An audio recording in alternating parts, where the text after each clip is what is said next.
Olá a todos, aqui fala o professor Arthur. É uma satisfação, uma alegria imensa estar voltando a entrar em contato com vocês.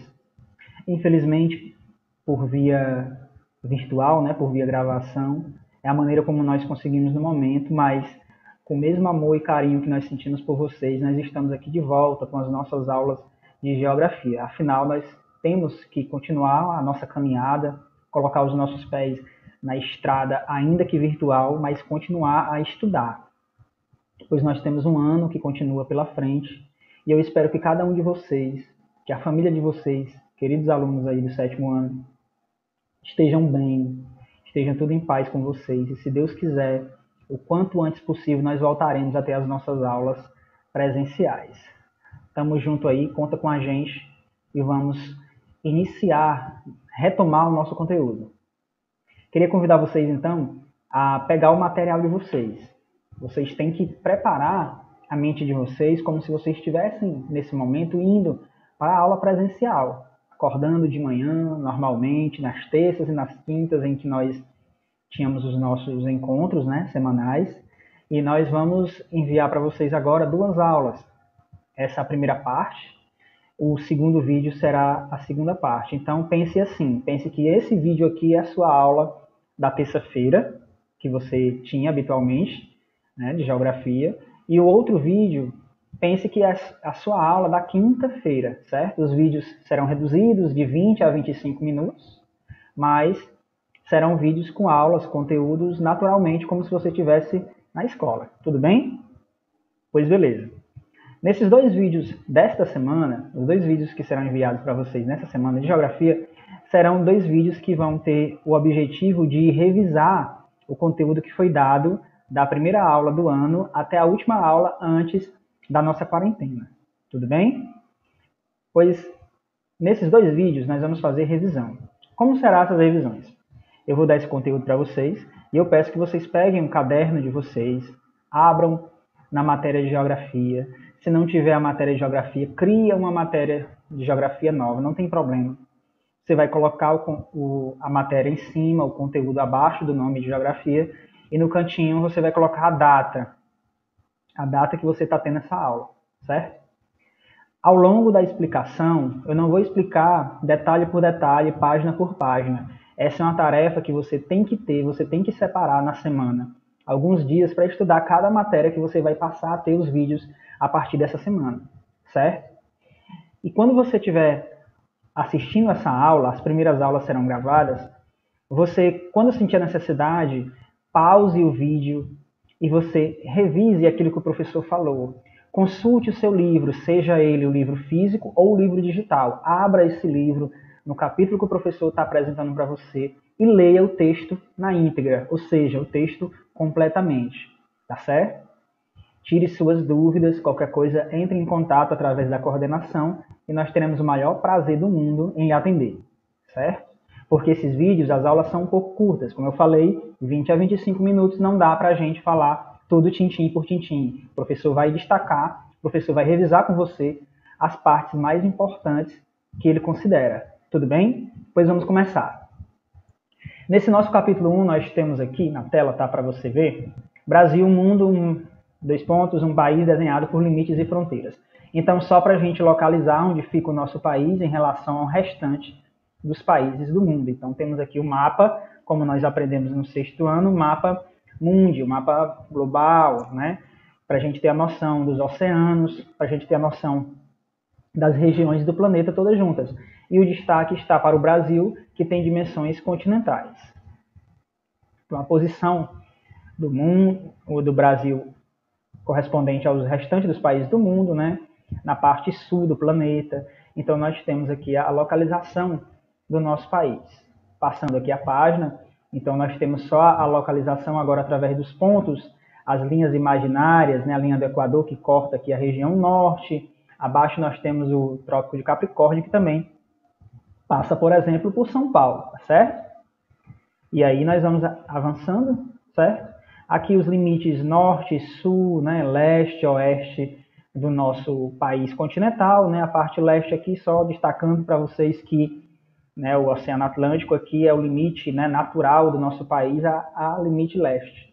O restante vocês, quando terminar a aula ou no dia que vocês separarem para estudar exclusivamente a geografia, vocês leiam, para vocês conhecerem isso tintim por tintim. Não dá tempo eu falar tudo isso para vocês, tá certo? Só para a gente localizar as nossas fronteiras norte, sul, leste e oeste, que nós já vimos isso em sala de aula também.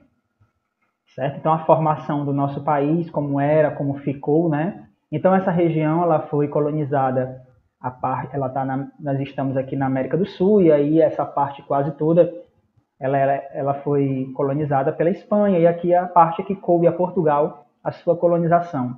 Houve um tratado, o Tratado de Tordesilhas, assinado na Espanha, onde o Papa da época, Alexandre VI, chamou, né, convidou aí o rei de Portugal e o rei da Espanha para sentar, e aí foi definida a região que correspondia a Portugal, certo? Só que houve uma técnica, a técnica está aqui à direita, está aqui em negrito, né, plantations, né, que como nós vimos na sala de aula, plantations ele tem uma característica, tem uma série de características que nós vimos em sala de aula. Peço que vocês, se for o caso, pause nesse momento e relembre, né, escrevendo que o Brasil, o início da formação do território brasileiro passou pelo Tratado de Tordesilhas, onde Portugal e Espanha definiram os limites, né, de regiões, e Portugal ficou com essa região que hoje é o Brasil, certo? E aí teve uma técnica, a técnica utilizada para demarcar o território, para ocupar o território inicialmente, para explorar esse território, foi a plantations. E plantations tem as suas características básicas, então tem que ter o território, inicialmente foi só o litoralzinho aqui do Brasil, né? Tem que ter a mão de obra, que foi escolhida foi a mão de obra escrava, porque precisava de muitas pessoas, os índios não dariam conta sozinhos, certo? Precisava eleger um produto, porque a característica também é ter um produto único, que vai ser cultivado, vai ser explorado, no caso foi a cana-de-açúcar, e a forma de comercializar esse produto. Qual foi a forma de comercializar esse produto? Que nós conversamos muito na aula, foi através da exportação, né? Então, nada disso ficava, o produto final não ficava no Brasil, ele ia para a Europa para ser comercializado. E o parceiro de Portugal nesse processo foi a Holanda, tá certo? Então, continuando aqui, né? E aí as capitanias hereditárias, né? Cada parte dessa, né? Como se fosse aqui uma linhazinha horizontal aqui, várias capitanias foram criadas, né? Eram 15 regiões, viraram 12 capitanias, nem todas vigoraram, não tiveram interesse total por todas elas, mas aí foi dado a cada uma dessas pessoas uma posse de terra, para que ele cultivasse essa terra.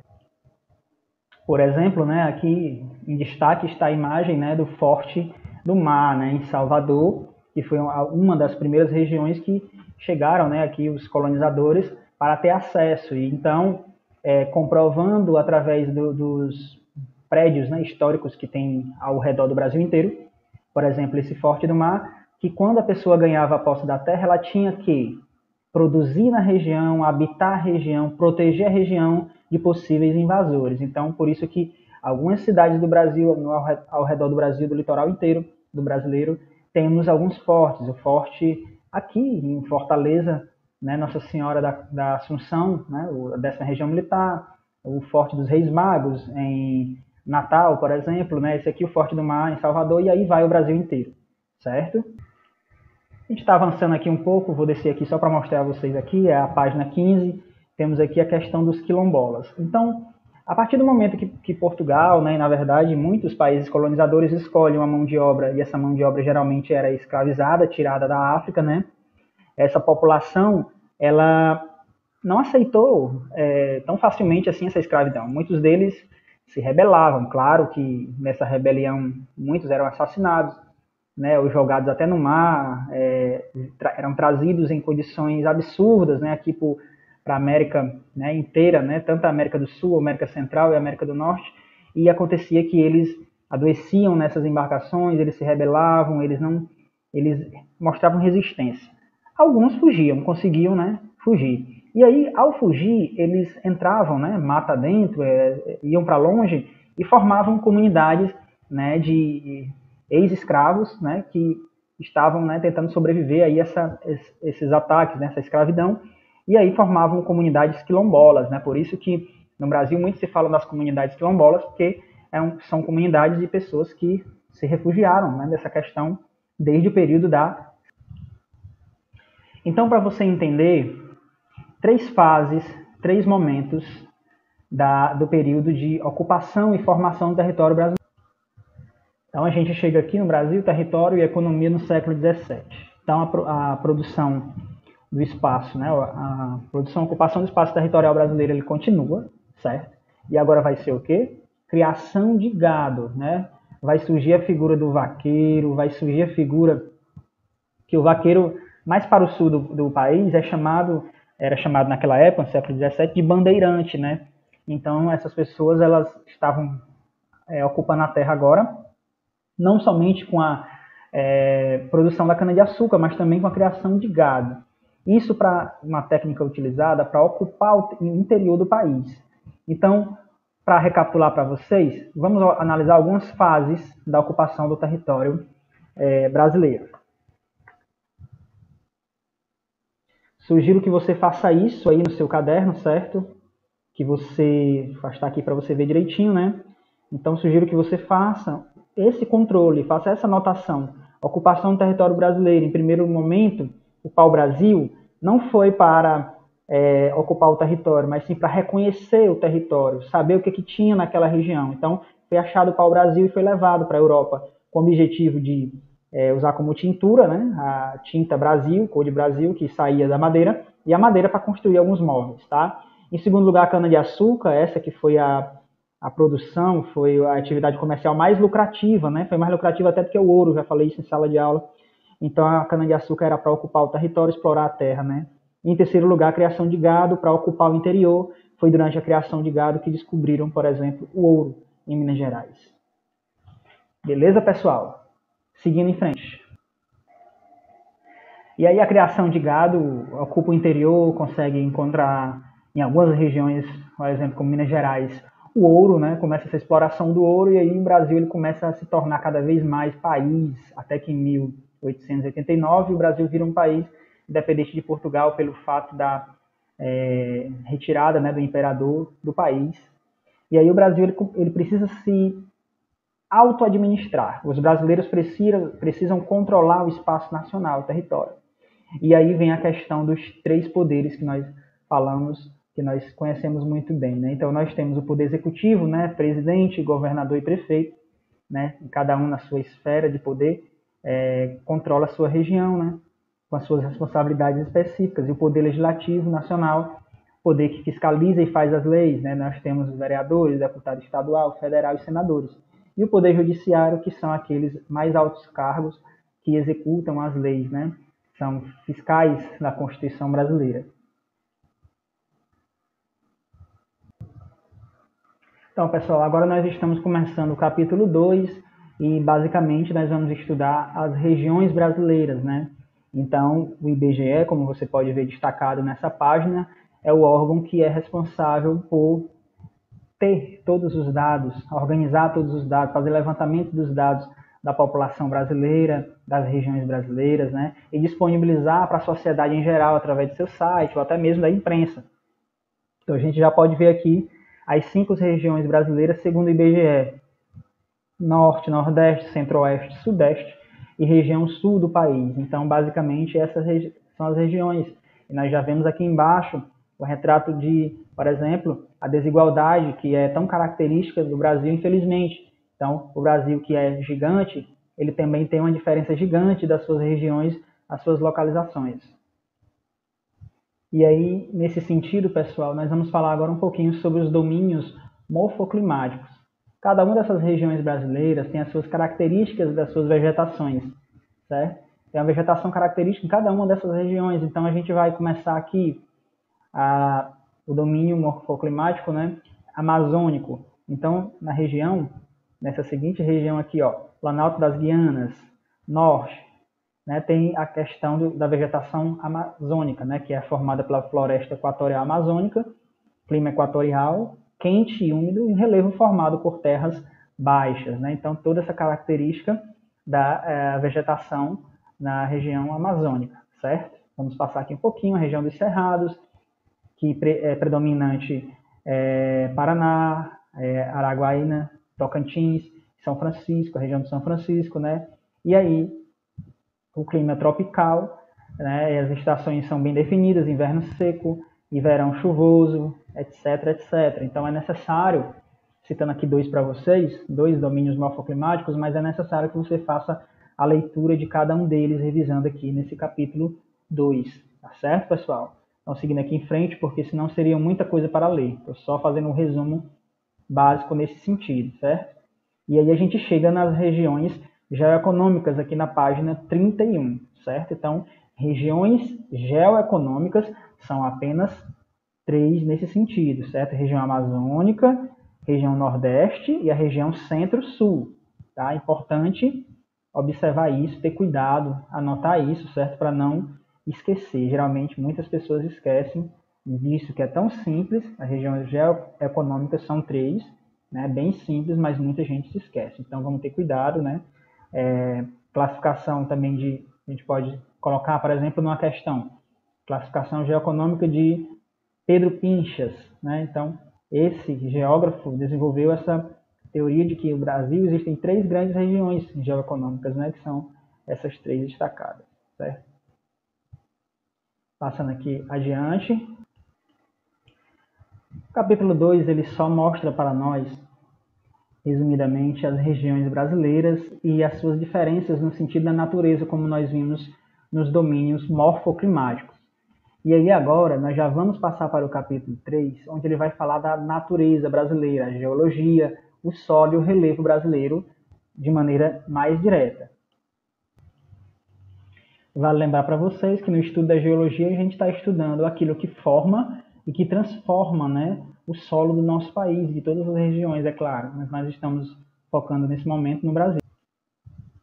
Como a gente viu anteriormente em sala, o Brasil ele está localizado na placa tectônica sul-americana, né?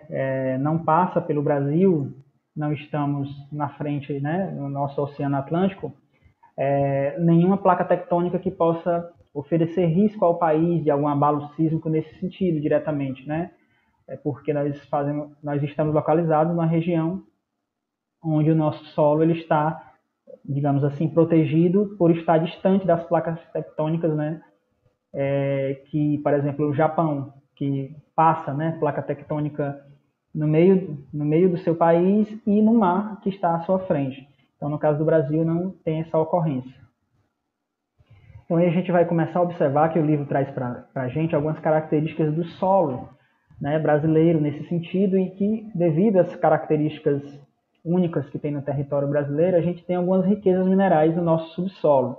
Então, em primeiro lugar, aqui do lado, a gente pode ver os escudos cristalinos, né, que são característicos por serem a formação do solo bastante velho nesse sentido, né, e por isso apresenta grande riqueza mineral, né, onde as rochas são metamórficas, a riqueza mineral é mais expressiva. Então, a gente já pode observar essa característica do solo. Então, descendo aqui para as bacias sedimentares, que é outra característica nesse sentido também. Então, são regiões onde as estruturas são formadas, né, nas eras paleozoica, mesozoica, cenozoica, né? Então, são consideradas mais recentes, né? Então, pode ser encontrados aí, no caso, carvão mineral, né? Minerais radioativos, como tório, urânio, xisto, betuminoso, cascalho, calcário e areia, né, mais pura, certo? E aí segue no capítulo 3 uma série de descrição sobre o relevo e o solo brasileiro. Peço que você faça uma leitura minuciosa desse capítulo para que você possa ter domínio dessas características, que não dá para falar todas elas aqui especificamente pelo fato da limitação do tempo. Falando em tempo, nós já estamos encerrando essa aula de revisão. Na próxima aula, nós vamos entrar a partir do capítulo 4 para revisar o conteúdo. Faça suas anotações, reveja as suas atividades que já foram feitas, já foram passadas para você, para que você possa relembrar, não esquecer de nenhum detalhe sobre essa aula, tá certo? Um abraço em todos, a gente se vê na próxima aula, no capítulo 4. Um abraço, tchau, tchau.